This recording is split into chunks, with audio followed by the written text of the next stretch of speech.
The lights on the late show stage felt warmer than usual. Stephen Colbert leaned back in his chair with his usual smirk, cue cards resting loosely in one hand, the other casually tapping his desk. The audience buzzed with anticipation. Tonight's guest, Denzel Washington, Oscar winner, cultural icon, and a man not known for fluff interviews.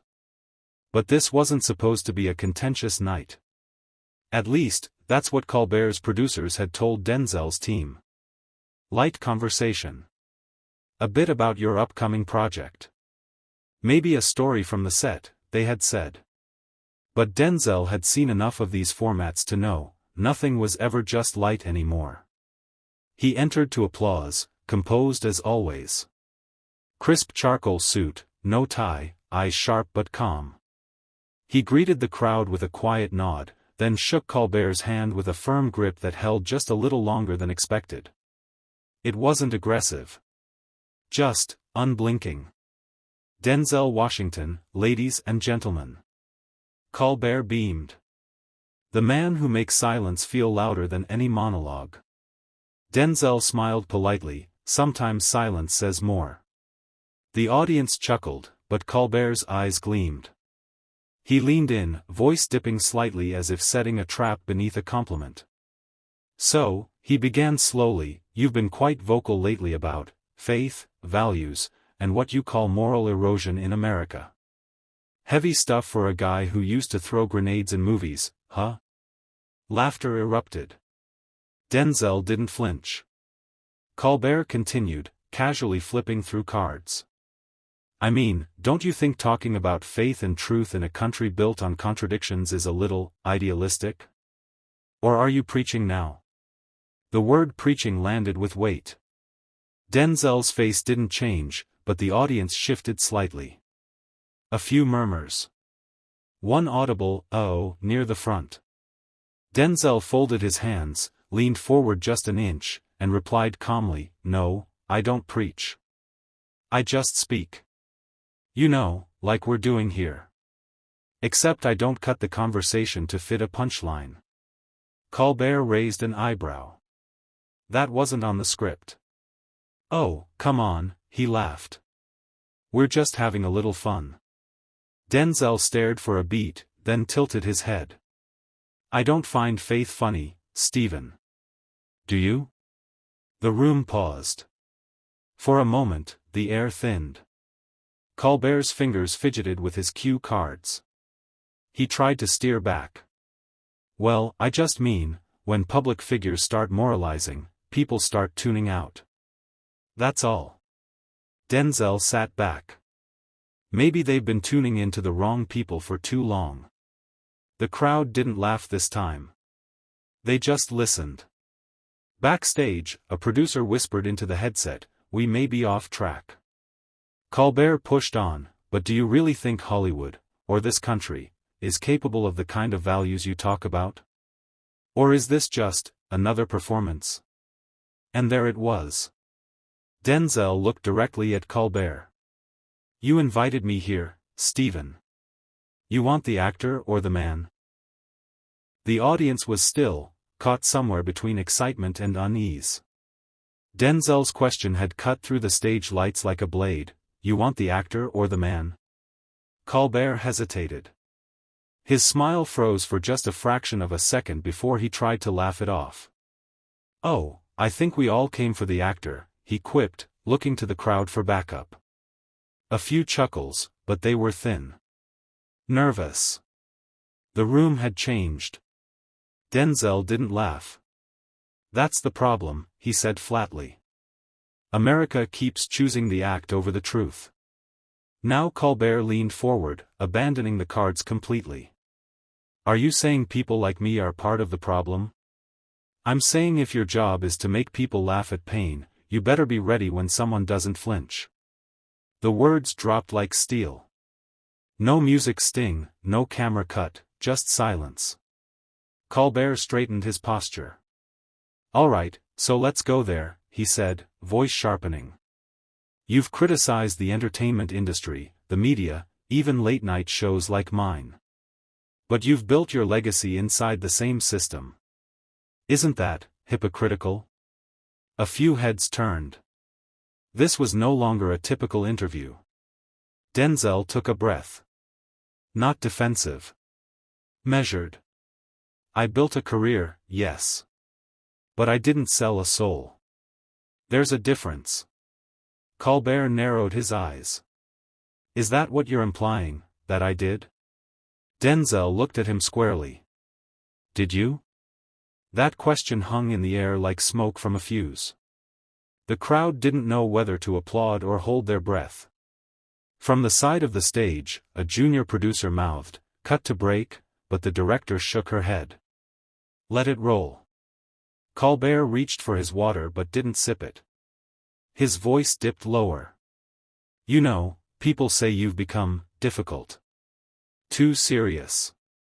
Too self-righteous. Do you think you're better than the rest of us? No, Denzel said, cool and steady. I just stopped laughing at the wrong things. For a moment, there was no comeback. No snappy line. Just Denzel, eyes locked in, burning through the space where showbiz ends and something real begins. Then he added, this isn't theater for me, Stephen. I don't rehearse truth. Colbert leaned back, visibly unsettled. And the audience? They weren't clapping. They were watching, the control room was panicking. Producers huddled around screens. We need to pivot, someone whispered. Get him talking about his movie. But the stage told a different story, one they hadn't planned for, one they couldn't stop. Back at the desk, Colbert tried to reset. He forced a smile, lifting his cue cards as if that would anchor the chaos. All right, let's talk about your latest project, Forged in Fire, right? Political thriller, military themes, very serious. Denzel didn't budge. You want to talk about fiction now? The crowd stirred. Colbert, blinking fast now, pressed on. Well, that's what you're here to promote, right? That's the deal? No, Stephen, Denzel replied. You made a different deal the moment you questioned who I am, not just what I do. A ripple went through the studio. This wasn't an interview anymore, it was a confrontation. And Denzel was done playing along. Let's get real, he continued. You don't bring people like me on this show to understand them. You bring us on to disarm us. You expect charm, sound bites, laughter. But what if I came here with something heavier than your cue cards?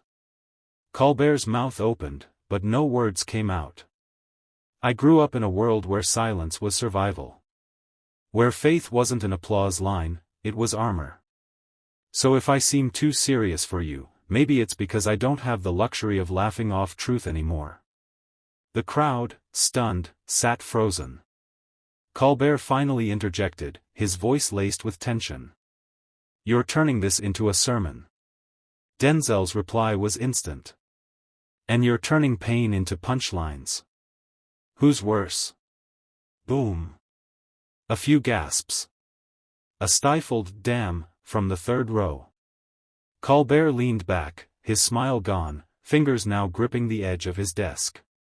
So what is this then, Denzel? A lecture? You want to shame us into change? No, Denzel said quietly. I want you to look in the mirror before you turn on the lights. He didn't shout. He didn't rage. But the words cut deeper than any volume could have. And suddenly, it wasn't Colbert who was hosting anymore, the crowd, once lively and reactive, had settled into something far more powerful, silence laced with attention. No one reached for their phones. No one laughed. They just watched, their eyes flicking between a late-night icon unraveling, and a guest who refused to play along. Colbert cleared his throat. So you're saying we should all, what? Stop joking? Get angry instead? No, Denzel replied, voice low but firm. I'm saying stop hiding behind jokes when the world's on fire. The line hit hard. No punchline. No performance. Just raw clarity. You act like humor absolves you, Denzel continued. You mock everything, religion, struggle, faith, then say it's satire. But for the people living that pain, it's not parody. It's reality. The audience reacted. A murmur of agreement. Some nods. Even a couple claps, slow, uncertain, but sincere. Colbert sat up straighter, jaw set. And what? You came here to fix that in 10 minutes? I came here because someone needs to stop smiling through the storm, Denzel answered. In the control booth, someone whispered, we've lost the room. Colbert sensed it too. You know what? He said, now visibly irritated. You're good at this. This righteous tone. But you're still Hollywood. You still cash the checks, take the roles, wear the suits. So spare me the lecture. Denzel leaned in. I wear the suit, but I don't strip my soul to fit it. That line changed the temperature in the room again. It wasn't just a clap now. It was a burst. Not like the usual trained audience response, but a raw, instinctive show of support. They weren't laughing anymore. They were listening. Colbert's eyes scanned the crowd, confused by the reaction. For the first time, the show didn't feel like his. Denzel continued, you don't have to agree with me. I'm not here for that. I'm here because truth doesn't need to be crowd-approved. It just needs to be said. And for the second time in less than 15 minutes, Colbert had no comeback. He looked down at the desk, picked up the next cue card, then slowly placed it back down. The script was dead. And Denzel had just lit the match. Red light still on. Cameras still rolling. But in the booth, the director finally made the call. Go to break. Now. Colbert exhaled sharply as the familiar "We'll be right back" bumper played and the theme music kicked in, but nobody moved. Not the host. Not the guest. Not even the audience. Denzel simply sat, calm, composed, and entirely in control, as if he had rehearsed this moment 100 times. He hadn't. He didn't need to. Colbert leaned over toward his producer, barely off mic. What the hell is going on? Why is he winning the room? The producer whispered back, because he's not playing your game.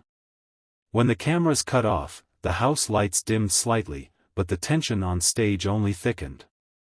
You got what you wanted, Colbert said under his breath, not looking at Denzel.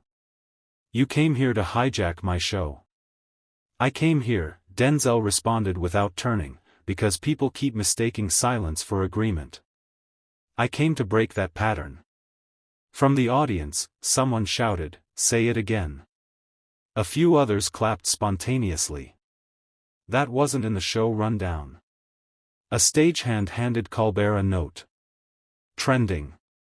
Twitter. Denzel versus Colbert. Already viral. Colbert crumpled it. Look, he said more loudly, trying to keep his host voice. You've made your point. But don't pretend you're not using this moment just like the rest of us. Denzel finally turned. If I was using it, I'd be selling something. He paused. I'm not. The silence that followed was more explosive than any shout. Then Denzel added, you brought me here because I'm bankable. You expected charm. But if all you wanted was a clip for YouTube, you should have booked a comedian. The control room gasped. Colbert bit down hard on his next thought. Before he could reply, the stage manager signaled. We're live again in 5. 4. No one smiled. Not Denzel. Not Colbert. Not the crowd. Just a red light blinking on, as if warning them. This is no longer entertainment. This is reckoning. The show returned with the usual fanfare, music, lights, applause signs flashing, but they landed hollow. The rhythm was off. The crowd didn't respond with the same energy. The studio felt different. Colbert smiled at the camera, but it didn't reach his eyes. "We're back," he said. Still joined by Denzel Washington, who, well, clearly doesn't need much introduction tonight. A few awkward laughs. But Denzel didn't flinch. He folded his hands, calmly waiting. Colbert tried to steer it back. "Let's talk legacy," he said. "You've played kings, soldiers, activists. What role do you think defines you?" Denzel looked him straight in the eye. "The one I'm playing right now." Colbert blinked. "Excuse me?" "This," Denzel said, gesturing around him. "This role, the man who walks into a room built to contain him, and refuses to shrink." The audience erupted. Not laughter. Not cheering. Just clapping. Heavy, deliberate, real. Colbert tried to smile it off. "You make it sound like we're enemies." "No," Denzel said. "But we're not playing the same game." He leaned forward. "You joke to disarm. I speak to disturb. You wear satire like armor. I walk in bare." The applause came again, stronger. One woman in the second row stood up, clapping slowly. She wasn't alone. Colbert held his cards like a lifeline. "So what are you trying to prove?" "That not all truth needs a laugh track." Boom. Another hit. Another ripple. Colbert muttered, "You've rehearsed this." Denzel shook his head. "I lived it." Silence. Then, one camera operator, off to the left, zoomed in slowly. Denzel didn't blink. The red recording light burned brighter. And Colbert, a man who built an empire by controlling the room, suddenly looked like he wanted to escape it. Somewhere backstage, an intern whispered, "Is this still a comedy show?" No one answered. Back in the studio, Colbert shuffled his cue cards again. He wasn't reading them. Just holding on. He leaned in with a smirk that didn't land.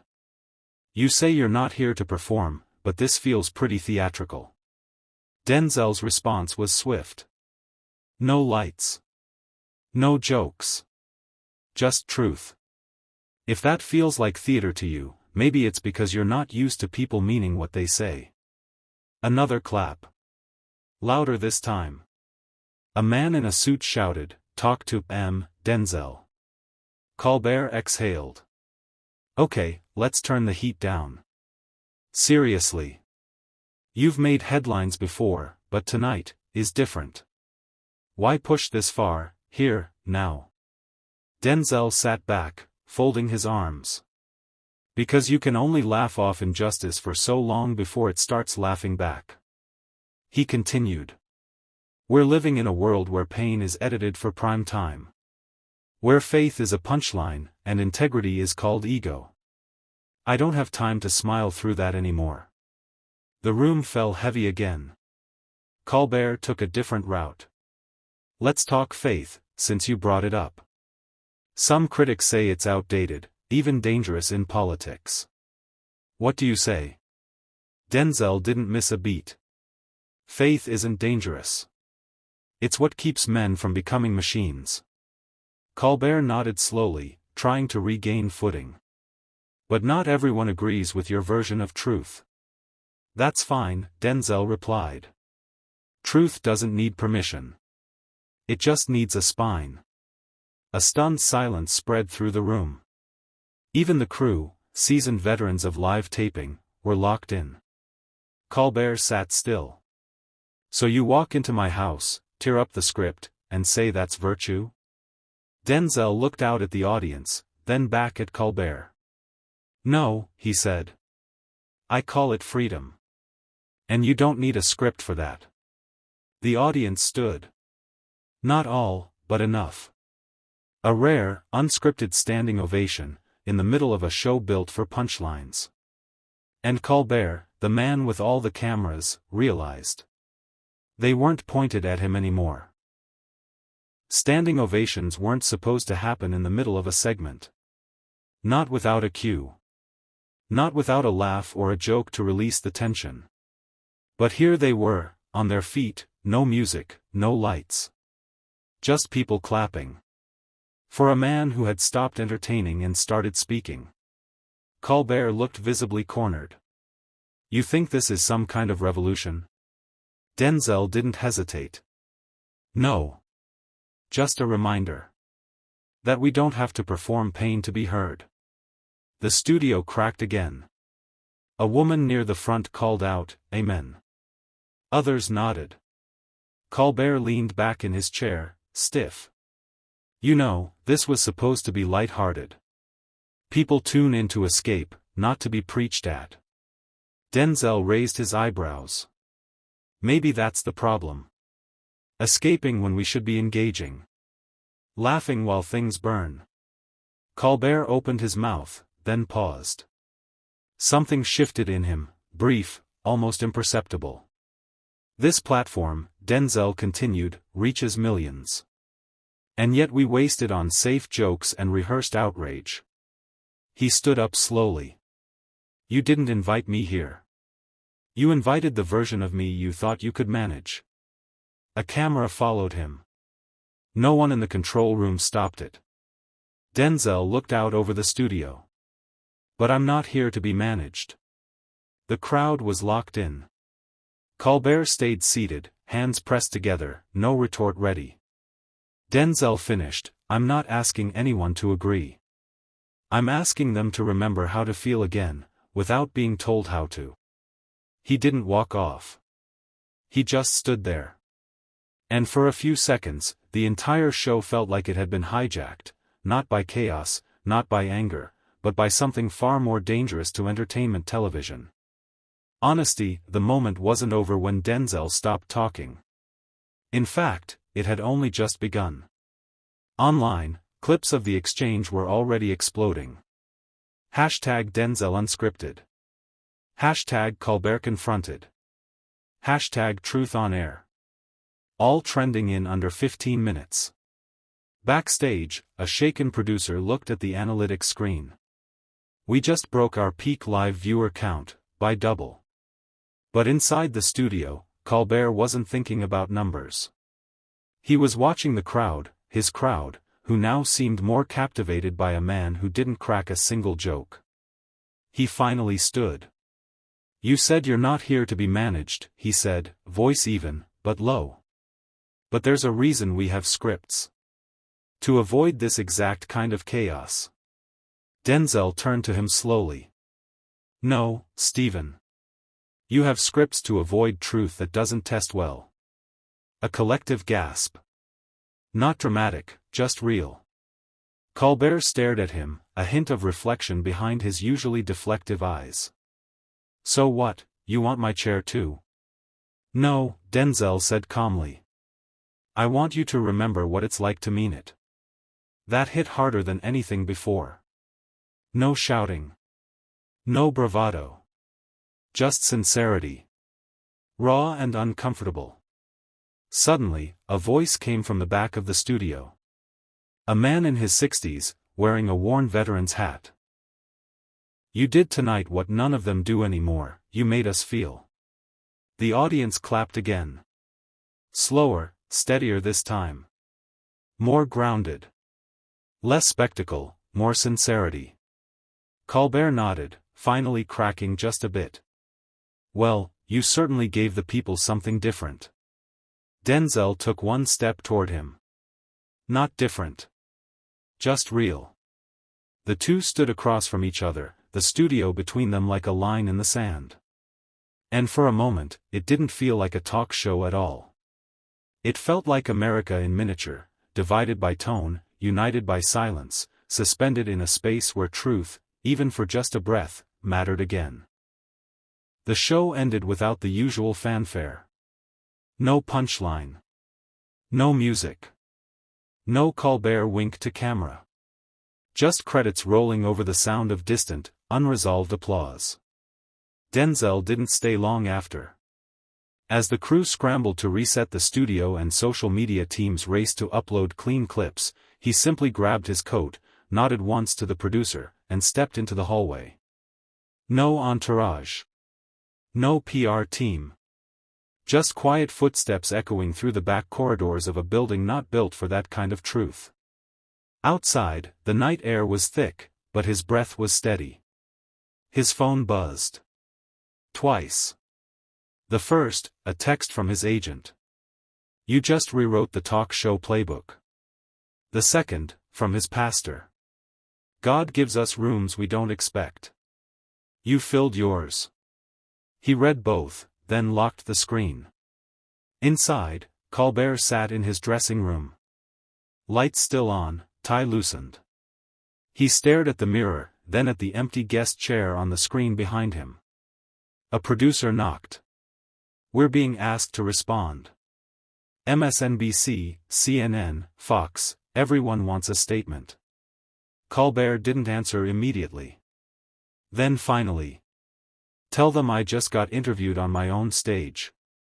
Twitter was still on fire. Clips of Denzel's remarks had passed 12 million views in under 3 hours. One headline read, "Not a guest. A mirror." Another, "When talk shows became church." And perhaps the most piercing, "America listened, because he didn't shout." Meanwhile, Denzel sat alone at a small diner 2 blocks from the studio. Hood up, unnoticed. The waitress refilled his coffee. "You look familiar," she said, squinting. "I get that a lot," he smiled. She grinned. "Well, whatever you do, you've got a presence." He nodded. "I try to show up." And that was the difference. He didn't storm a stage. He didn't steal a spotlight. He simply stood, steady, and in doing so, forced a nation addicted to noise to sit in silence and listen. When Denzel stood on that stage, he didn't raise his voice, he raised the standard. In a world built on applause and punchlines, he brought silence, and made it echo louder than laughter. If this moment challenged you, share it. Not because it's trending, but because it meant something. Don't forget to like, comment, and subscribe to Power Stories, where we don't chase headlines, we expose what they ignore. Stay sharp. Stay thoughtful. And as always, stay powerful.